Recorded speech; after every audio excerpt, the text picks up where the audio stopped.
सबसे पहले 25 अहम खबरें। बिहार में 1 करोड़ 35 लाख जीविका दीदियों से तेजस्वी यादव का वादा, पक्की नौकरी, 30,000 मासिक वेतन, 5 लाख का हेल्थ बीमा।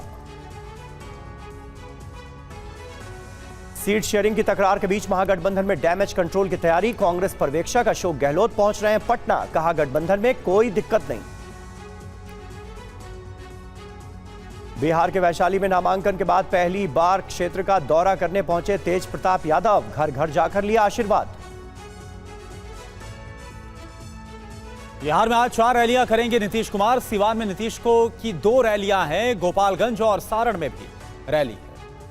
देश भर में एक साथ एसआईआर कराने की तैयारियां। दिल्ली में चुनाव आयोग की आज से 2 दिवसीय बैठक। वोटर लिस्ट पुनरीक्षण के लिए समय सीमा तय करने पर होगी चर्चा। यूपी के गोरखपुर में सीएम योगी का बयान, हलाल सर्टिफिकेट वाली चीजें ना खरीदे, देश विरोधी हरकतों में हो रहा है इस फंड का इस्तेमाल।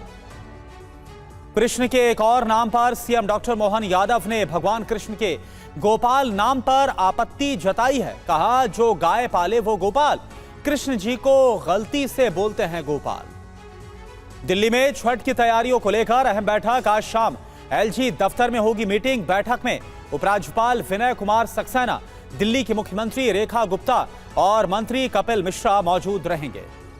छठ महापर्व मनाने अपने घर लौट रहे लाखों की संख्या में लोग। दिल्ली से बिहार जाने वाली ट्रेनों में भारी भीड़।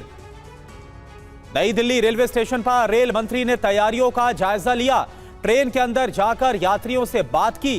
कहा, सुविधा और सुरक्षा हमारी प्राथमिकता। दिल्ली के आनंद विहार रेलवे स्टेशन पर यात्रियों के लिए खास इंतजाम। बिहार जाने वाली 10 स्पेशल ट्रेनें लगाएंगी 350 से ज्यादा फेरे। गृह मंत्रालय और लद्दाख के संगठनों के बीच आज बैठक। लेह एपेक्स बॉडी और करगिल अलायंस के प्रतिनिधि इसमें शामिल होंगे। केरल में राष्ट्रपति द्रौपदी मुर्मू के हेलीकॉप्टर के लैंड होते ही धंसा हेलीपैड, टला एक बड़ा हादसा। यूपी के प्रयागराज में जगुआर कार से लोगों को रौंदने वाला अभियुक्त गिरफ्तार हुआ। कोर्ट ने जेल भेजने का दिया आदेश।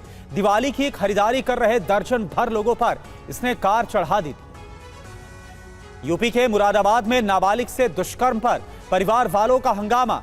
थाने का घेराव कर प्रदर्शन किया। इलाज के दौरान नाबालिग की हुई मौत। यूपी के मेरठ में मंत्री के नाम पर दबंगई। युवक से सड़क पर नाक रगड़वा कर मंगवाई माफी। यूपी के नोएडा में महिला से बदसलूकी करने वाले अभियुक्त को पुलिस ने हिरासत में लिया। वायरल वीडियो के आधार पर पुलिस तफ्तीश में जुटी। यूपी के मथुरा में मालगाड़ी के 12 डिब्बे पटरी से उतरे। रेलवे ट्रैक क्षतिग्रस्त होने से कई ट्रेनें प्रभावित हुई। प्रयागराज के धूमनगंज में मामूली से विवाद में रोडवेज बस के ड्राइवर की ईंट मारकर हत्या कर दी गई। सीसीटीवी फुटेज सामने आया। पुलिस ने दर्ज किया है मामला। एमपी के मुरैना में जमीन विवाद में 2 पक्षों में हिंसक संघर्ष। एक ही पक्ष के 9 लोग घायल हुए। गुजरात के खेड़ा में रणछोड़ रायजी मंदिर में पारंपरिक अन्नकूट लूट समारोह का आयोजन। स्थानीय लोगों ने लूटा 3000 किलो प्रसाद। तमिलनाडु के वेल्लोर में लगातार हो रही भारी बारिश के बाद उफान पर पलार नदी। निचले इलाकों और आसपास के गांव में बाढ़ का खतरा मंडराया।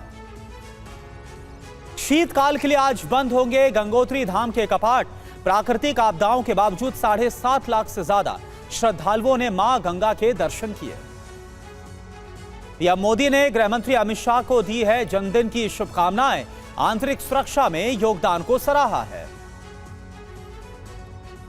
काबुल में भारत का दूतावास फिर से खुल गया है। तकनीकी मिशन को पूर्ण दूतावास में किया गया अपग्रेड।